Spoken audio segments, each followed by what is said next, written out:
ప్రశాంతమైన సముద్రపు ఒడ్డున నిలబడి ఉన్నప్పుడు చల్లని గాలి వీస్తుంటుంది. సముద్రపు అలలు ఒడ్డును తాకుతుంటాయి. అంతా సాధారణంగా అనిపిస్తుంది. ఆ ప్రశాంతమైన నీటి అడుగున సుమారు 250 అడుగుల లోతులో ఒకప్పుడు అసాధ్యంగా భావించిన ఒక కార్యాన్ని మానవులు చేశారు అని తెలిస్తే ఎలా ఉంటుంది? ఇది కేవలం ఒక సొరంగం గురించిన కథ కాదు. ఇది ఒక కళ, ఒక పట్టుదల మరియు సముద్రాన్ని ఎదిరించి దాని లోతుల్లో నుంచి దారి ఏర్పరచుకున్న ఒక ధైర్యం గురించిన కథ.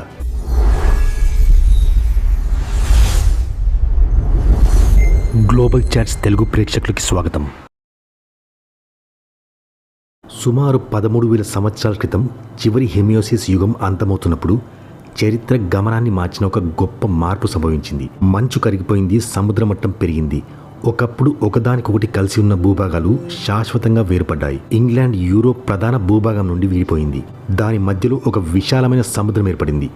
దాన్ని మనం ఇంగ్లీష్ ఛానల్ అని పిలుస్తాం. ఆ సమయంలో వేల సంవత్సరాల తర్వాత మానవుడు ఇదే సముద్రం అడుగు నుండి దారి వేసుకుని బయటకు వస్తాడని ఎవరు ఊహించి ఉండరు. కాలం గడిచింది, రాజులు మారారు, ప్రభుత్వాలు మారాయి, యుద్ధాలు చెలరేగాయి. ఇంగ్లాండ్, ఫ్రాన్స్ కూడా బద్ధ శత్రువులుగా మారాయి. ఆ రెండు దేశాల మధ్య కత్తుల పోరాటం నుండి తూటాల మోత వరకు సుదీర్ఘ పోరాటం కొనసాగింది. కానీ ప్రపంచం పురోగమిస్తున్న కొద్దీ శత్రుత్వం స్థానంలో వాణిజ్యం ఏర్పడింది. ఇరు దేశాలు కూడా ఒకరితో ఒకరు కలిసి ముందుకు సాగాలని కోరుకున్నారు. వస్తువుల, వనరుల లావాదేవీలు కొనసాగుతుండగా అడ్డంకిగా వారికి సముద్రం మధ్యలో నిలబడింది. దాని దూరం కేవలం 33 కిలోమీటర్లు మాత్రమే. కానీ కొన్నిసార్లు చిన్న దూరం కూడా చరిత్రకు ఒక అతిపెద్ద గోడలా మారుతుంది. రెండవ ప్రపంచ యుద్ధం తర్వాత సముద్రం కింద సొరంగం తవ్వాలనే ఆలోచన వెలుగులోకి వచ్చింది. కానీ ఆ సమయంలో సాంకేతికత దానికి సహకరించలేకపోయింది. వారి ఆలోచన కాగితాలకు మాత్రమే పరిమితమే ఉండిపోయింది. ఆ తర్వాత 1986వ సంవత్సరం వచ్చింది. నెలల తరబడి జరిగిన చర్చల కారణంగా చివరకు ఇంగ్లాండ్, ఫ్రాన్స్ ఒక చారిత్రాత్మకమైన నిర్ణయం తీసుకున్నాయి. సముద్రం క్రింది నుండి సొరంగం నిర్మించాలనే నిర్ణయం. వేల సంవత్సరాల దూరాన్ని అంతం చేసే ఒక సొరంగ నిర్మాణం. ఈ నిర్ణయం వినడానికి ఎంత ఉత్సాహంగా ఉంటుందో అది అంత ప్రమాదకరమైన నిర్ణయం. ఎందుకంటే సముద్రం కింద సుమారు 38 కిలోమీటర్ల పొడవైన సొరంగం నిర్మించాలంటే ఆ సొరంగం పైన లక్షల టన్నుల నీటి ఒత్తిడి, చీకటి, చలి మరియు ప్రతి క్షణం చిన్న తప్పు జరిగిన నీటితో మునిగిపోయే ప్రమాదం కూడా ఉంది. అది కేవలం ఒక నిర్మాణ ప్రాజెక్ట్ మాత్రమే కాదని ఇంజనీర్స్ కి తెలుసు. ఎందుకంటే అందులో డబ్బుతో సహా ప్రజల ప్రాణాలు కూడా పణంగా పెట్టాల్సి వస్తుంది. ఈ ప్రాజెక్ట్ పేరు ఛానల్ టనల్ అని పెట్టారు. ఈ ఛానల్ నిర్మాణం ఒక సవాల్ లాంటిది. ఎందుకంటే అంతకుముందు ప్రపంచంలో ఇంత పెద్ద ఎత్తున సముద్రం కింద సొరంగం తవ్వడం ఎప్పుడూ జరగలేదు.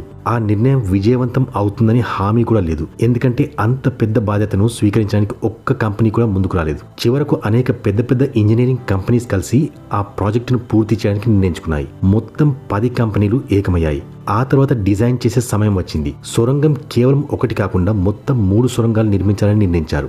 వాటిలో 2 ప్రధాన సొరంగాల్లో రైళ్లు నడుస్తాయి. అలాగే మధ్యలో ఒక చిన్న సర్వీస్ సొరంగం ఉంటుంది. అది అత్యవసర పరిస్థితుల్లో ప్రజల ప్రాణాలు కాపాడడానికి మరియు సొరంగంలో ఉన్న గాలి ఒత్తిడిని తగ్గించడానికి వీలవుతుంది.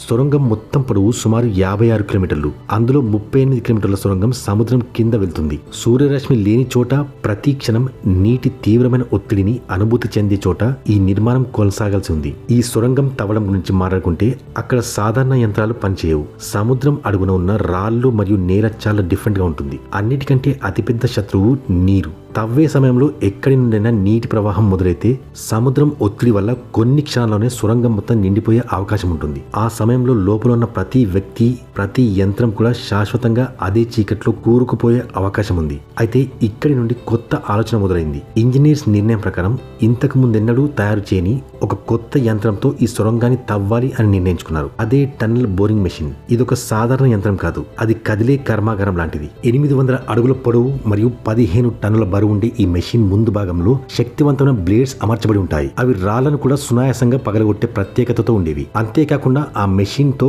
సొరంగం తవ్వుతున్న సమయంలో సొరంగపు గోడలను కూడా కాంక్రీట్ స్లాబ్స్ తో నిర్మించడం కూడా జరిగిపోయేది. అయితే ఇక్కడ కూడా ఒక పెద్ద సవాల్ ఉంది. ఇంగ్లాండ్ వైపు భూమి కింద ఒక బలమైన పొర ఉండేది. అది నీటిని చాలా వరకు ఆపగలిగే శక్తి ఉండేది.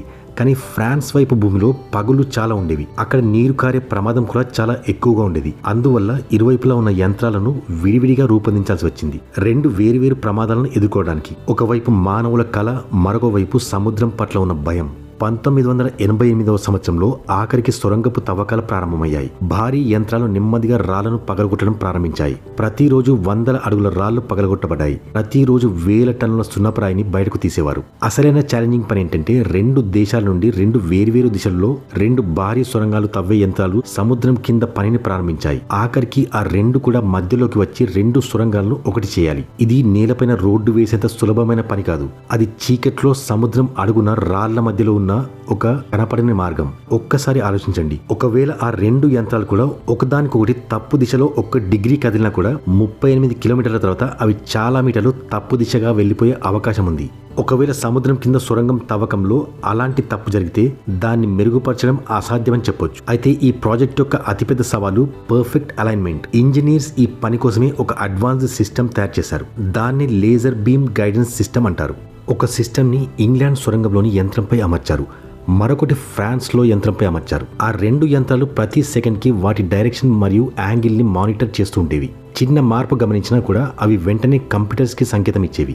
ఆ తర్వాత హైడ్రాలిక్ జాక్ యంత్రం యొక్క దిశను మిల్లీమీటర్ స్థాయిలో సర్దుబాటు చేసేవి. అది కేవలం సొరంగం తవ్వడం మాత్రమే కాదు, అదొక మ్యాథమెటికల్ మరియు టెక్నాలజీ సాయంతో ఒక సుదీర్ఘ పోరాటం లాంటిది. రోజులు గడుస్తూ పోయాయి, వారాలు నెలలుగా మారాయి.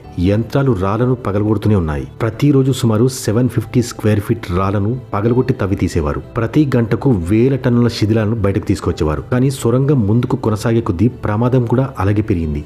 ఎందుకంటే సముద్రపు ఒత్తిడి కారణంగా ఒకవేళ నీటి ప్రవాహం ఎక్కడి నుంచైనా మొదలైతే చేసిన పనంతా కొన్ని క్షణాల్లోనే నష్టపోయే అవకాశం ఉంది.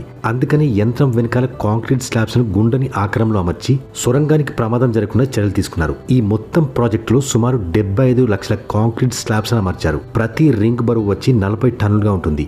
ఈ ప్రాజెక్టులో వాడిన కాంక్రీట్ తో ఎన్నో పెద్ద పెద్ద భవనాలు నిర్మించే అవకాశం ఉంది. సొరంగంలోని వాతావరణం ఎలా ఉండేదంటే చుట్టూ యంత్రాల చప్పుడు, చీకటి, తేమ, అంతేకాకుండా లక్షల టన్నుల నీరు తమపైనే ఉందన్న భావన. అయితే అలాంటి సమయంలో అందరూ ఎదురు చూస్తున్న సమయం వచ్చింది. 3 సంవత్సరాల నిరంతర తవ్వకాల తర్వాత ఆ 2 సొరంగాల మధ్య కేవలం 100 మీటర్ల దూరం మాత్రమే మిగిలింది. ఒత్తిడి కేవలం సొరంగం పైన కాదు, ఇంజనీర్ల పైన కూడా కనిపించింది. ఈ చివరి దశలో చిన్న పొరపాటు జరిగిన సంవత్సరాల కఠోర శ్రమ వృధా అయ్యే అవకాశం ఉంది.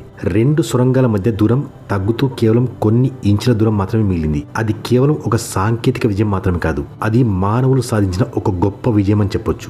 2 సొరంగాలు దాదాపు ఖచ్చితంగా కలిశాయి. కొన్ని అంగుళాల డిఫరెన్స్ మాత్రమే వచ్చింది, అది కూడా పరిమితుల్లోనే ఉంది. అయితే ఇంతటితో ఈ కథ ముగియలేదు. ఎందుకంటే ఆ తర్వాత ఒక కొత్త సమస్య వచ్చింది. అదేంటంటే టనల్ బోరింగ్ మెషిన్ యొక్క వ్యాసం 50 అడుగులా ఉండేది. కానీ దాని వెనకాల కాంక్రీట్ స్లాబ్స్ వేసిన తర్వాత దాని అంతర్గత వ్యాసం సుమారు 46 అడుగులకు తగ్గింది. యంత్రం లోపలికి వచ్చింది కానీ దాన్ని బయటకు తీసే అవకాశం లేకపోయింది. 1500 టన్నుల బరువైన ఆ యంత్రం సముద్రం అడుగున సొరంగం తవ్వుతూ ఆఖరికి అదే సొరంగంలో చిక్కుకుపోయింది. ఇంజనీర్స్ ముందు ఈ సమస్యకు సమాధానం టనల్ బోరింగ్ మెషిన్ను డిస్మాంటిల్ చేసి బయటకు తీసుకురావాలి, లేదా శాశ్వతంగా దాన్ని అక్కడే వదిలేయాలి. ఈ యంత్రాన్ని మళ్ళీ డిస్మాంటిల్ చేసి బయటకు తీసుకురావడం అనేది ఎంతో కష్టమైన పని. అంతేకాకుండా సముద్రం అడుగున ఉన్న పరిమిత స్థలంలో అంత పెద్ద యంత్రాన్ని డిస్మాంటిల్ చేయడం అనేది చాలా కష్టం, చాలా ఖరీదైన మరియు చాలా ప్రమాదకరమైన పని. చాలా ఆలోచించిన తర్వాత, చాలా చర్చల తర్వాత ఒక నిర్ణయానికి వచ్చారు. ఇంగ్లాండ్ వైపుగా ఉన్న మెషిన్ని గుంతలా తవ్వి సముద్రం అడుగు భాగంలో వదిలేయాలని. అది వినడానికి చాలా విచిత్రంగా అనిపించినా భూమి లోతుల్లో అసాధ్యమైన పని చేసిన యంత్రాన్ని శాశ్వతంగా సముద్రం అడుగున వదిలేయడం.